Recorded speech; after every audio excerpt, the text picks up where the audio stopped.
To my channel tips at home. So dear mom, आज से हमारी एक नई सीरीज शुरू होने वाली है।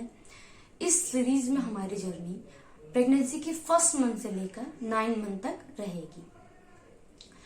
प्रेगनेंसी के पूरे 9 मंथ में किस महीने आपके शिशु का विकास कितना हो चुका है, आपके शरीर में क्या क्या बदलाव आएंगे, आपको किस महीने आपके डॉक्टर से किस बारे में बात करनी है, आपके शिशु का आकार कैसा दिखता है, जैसे टॉपिक के बारे में हम बात करेंगे। तो चलिए चलते हैं अपने टॉपिक की तरफ।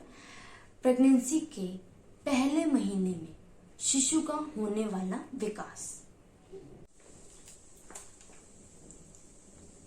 सो डियर मोम, प्रेगनेंसी के फर्स्ट मंथ में किसी भी मदर को यह पहले से कंफर्म नहीं होता है कि वह प्रेग्नेंट हो जाएगी या वह प्रेग्नेंट है।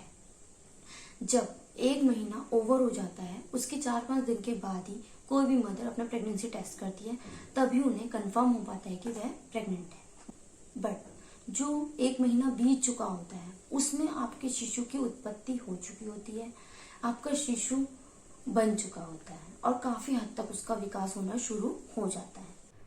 पीरियड्स के पहले दिन से ही यूट्रस में बहुत सारे एग रिलीज होते हैं, पर इतने सारे एग में से सिर्फ एक ही एग इतना मैच्योर होता है जो एक भ्रूण बनने के लिए तैयार हो सकता है। ये प्रक्रिया 14वें दिन पर होती है। 14वें दिन पर एक एग इतना विकसित होता है कि वह एक भ्रूण बन सकता है। उसके बाद जब करोड़ों शुक्राणुओं में से सिर्फ एक शुक्राणु ऐसा होता है जो उस अंडे में प्रवेश कर पाता है। जब वो शुक्राणु अंडे में प्रवेश कर लेता है तो अंडा उस शुक्राणु को अपने में कवर कर लेता है। उसके बाद कोई और शुक्राणु उस अंडे में प्रवेश नहीं कर सकता है। ये सारी प्रक्रिया यूट्रस के फॉलोपियन ट्यूब में होती है। इस प्रक्रिया को फर्टिलाइजेशन कहते हैं। बट फर्टिलाइजेशन होने के बाद भी हम यह नहीं कह सकते हैं कि प्रेगनेंसी कंसीव हो चुकी है, क्योंकि इस फर्टिलाइज एग को अभी ट्रेवल करना होता है या इम्प्लांट होना होता है यूट्रस की वॉल पर।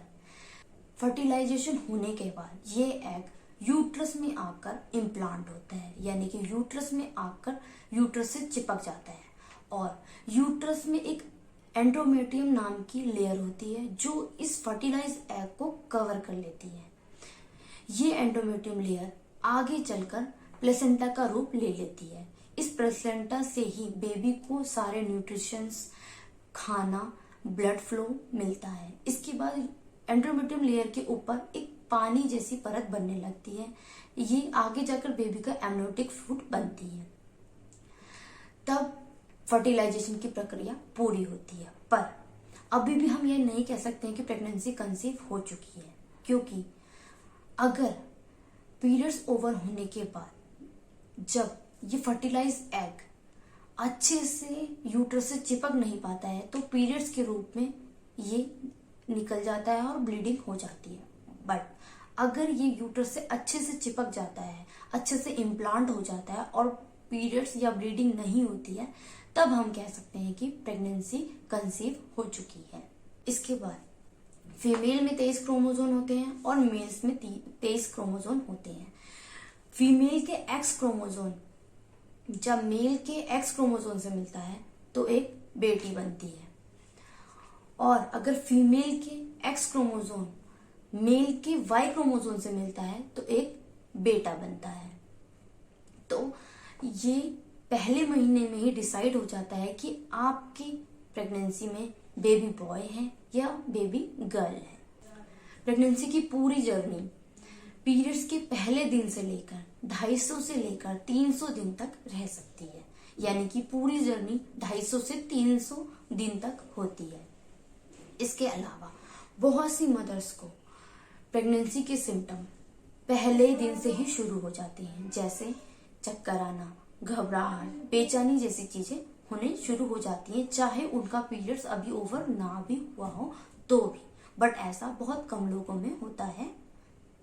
बहुत सी मदर जो प्रेगनेंसी कंसीव करना चाह रही हैं या बेबी प्लान कर रही हैं, उन्हें कोशिश करनी चाहिए कि प्रेगनेंसी कंसीव जब वो कर रही हैं तो उन्हें प्री मेडिसिन लेनी चाहिए, जैसे विटामिन, फॉलिक एसिड। ये आपकी प्रेगनेंसी कंसीव होने में बहुत ज्यादा हेल्पफुल रहती हैं। इसके अलावा आपको कैफीन अवॉइड करना चाहिए, जैसे चाय कॉफी बहुत कम मात्रा में लेनी चाहिए, और अगर आप छोड़ सकते हैं तो आपके लिए बहुत ज्यादा अच्छा होगा। तो आपको कोशिश करना है कि आपको कैफीन कम मात्रा में लेना है। इसके अलावा अगर कोई अल्कोहल वगैरह यूज करती है कोई मदर, तो उनको वो भी छोड़ना है। स्मोकिंग नहीं करनी है, अगर कुछ मदर स्मोकिंग वगैरह करती हैं तो आपको प्रेगनेंसी में ये चीजें भी अवॉइड करनी चाहिए। इसके अलावा पीरियड्स के बाद 11वें दिन से लेकर 18वें से 20वें दिन तक फर्टिलाइजेशन पीरियड को बहुत ज्यादा अच्छा माना जाता है। अगर आप प्रेगनेंसी कंसीव करना चाह रही हैं तो आपको इस पीरियड में ट्राई करना चाहिए, जिससे आपके फर्टिलाइजेशन या प्रेगनेंसी होने के चांसेस बहुत ज्यादा बढ़ जाते हैं। तो आप ये भी ट्राई कर सकते हैं। इसके अलावा पहले महीने में शिशु का विकास एक छोटी गेंद के बराबर हो जाता है, या ये कहें कि मिलीमीटर में अगर कहें तो आपके बेबी का पहले महीने में विकास 7 से 8 मिलीमीटर तक हो जाता है, और साथ ही उसका लिंग भी निर्धारित हो जाता है कि आपकी डिलीवरी में बेबी बॉय होने वाला है या बेबी गर्ल होने वाली है। यह पहले महीने में ही निश्चित हो जाता है। अगर आप प्रेगनेंसी कंसीव करना चाह रही हैं या बेबी प्लान कर रही हैं तो आपको इस बात का भी ध्यान रखना है कि आपको बहुत ज्यादा ट्रैवलिंग नहीं करनी है और बहुत ज्यादा झटके वाला काम नहीं करना है, क्योंकि जैसा कि मैंने आपको बताया कि एग फर्टिलाइज होने के बाद भी उसे यूट्रस में इम्प्लांट होने के लिए उसके ऊपर एक एंडोमेट्रियम नाम की लेयर चढ़ती है। बट अगर आप कोई झटके वाला काम या कोई ऐसी ट्रेवलिंग करते हैं जिस ट्रेवलिंग में आपको झटका लगा हो हो सकता है वो जो इम्प्लांटेशन का काम है, जो यूट्रस पे फर्टिलाइज एग का चिपकने का काम है, हो सकता है अगर आप कोई झटके वाला काम करें तो वो काम प्रॉपर ना हो और वो फर्टिलाइज एग आपके ब्लीडिंग के रूप में या आपके पीरियड्स के रूप में बाहर आ जाए। तो इस बात का भी आपको ध्यान रखना है। सो गाइस, फर्स्ट मंथ में बेबी का विकास कितना हो जाता है और आपको क्या क्या प्रिकॉशंस लेने चाहिए अगर आप प्रेगनेंसी कंसीव करना चाह रही हैं, वो मैंने आपको इस वीडियो में बता दिया है। सो आज की वीडियो में इतना ही था।